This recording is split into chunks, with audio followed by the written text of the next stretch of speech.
Perhaps more important than anything else right now is the importance of freedom and the freedom to be able to follow our faith, because this is what will motivate us.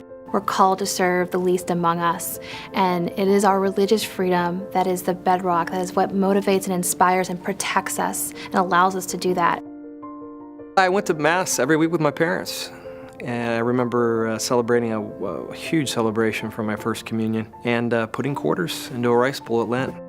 I also remember they taught us to be kind, especially to a guy that lived near our house, and asked for money.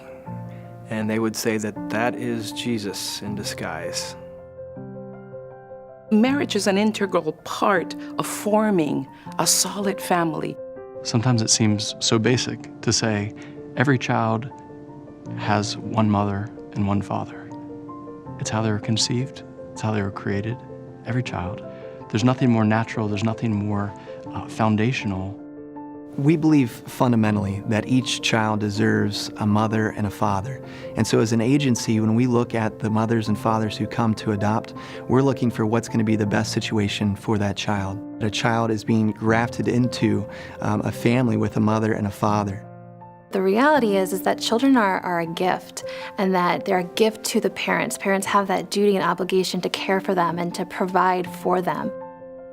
I always used to think that marriage was just a private thing between a husband and a wife, and I never thought about the impact that it could have on society, a bigger purpose other than just that union.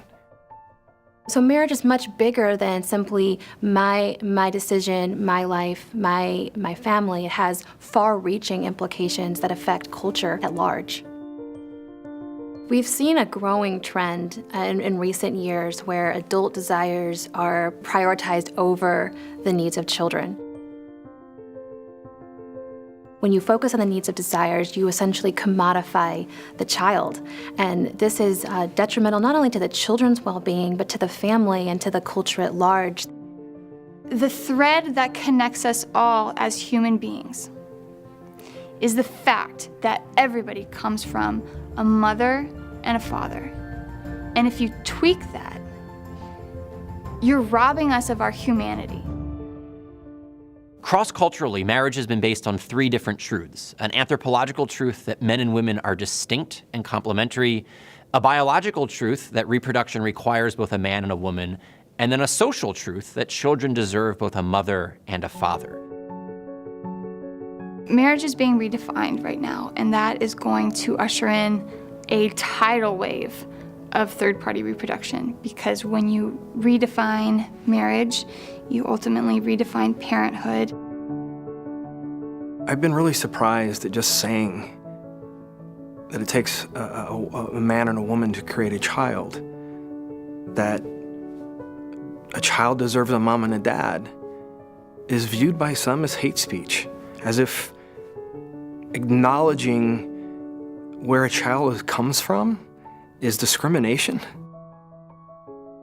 If in any way, shape, or form you disagree with the prevailing narrative about what is appropriate in terms of sexuality, same-sex marriage, even a hint of it, it sort of takes the air out of the room. People begin to think you're closed-minded, you're bigot, and you're hateful. Unfortunately, we're seeing a growing intolerance for people of faith recently, where the government is essentially picking and choosing the beliefs it wants to protect. And then if you don't agree with the government on certain viewpoints, whether that be marriage, whether that be human sexuality, somehow you no longer are deserving of protections. And not only is this unconstitutional, it's unnecessary. Just because our faith is personal doesn't mean it's private. And we have a right, each person, to live that out to the fullest, not just in the walls of the church, but in daily life.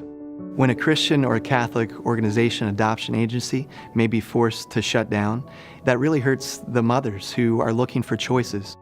Diversity, unfortunately, doesn't include the Christian ethos, and I think that's a shame. And they need to rethink what diversity is in the workplace. For it truly to be diverse, it should include all people and all beliefs.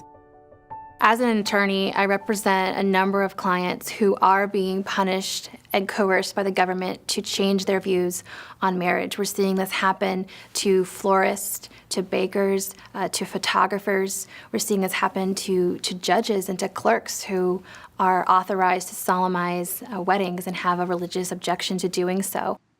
They are really good people who simply are trying to follow the Lord and follow their conscience about something as basic as marriage. The most important thing now is to protect the freedom to be faithful in the public square.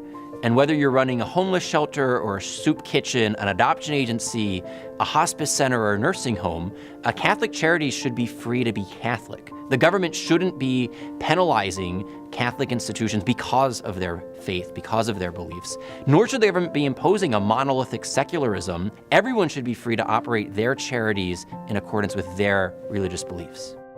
It's not just a church or it's not just an institution, it's each one of us has the freedom of religion, and that's the first among all freedoms.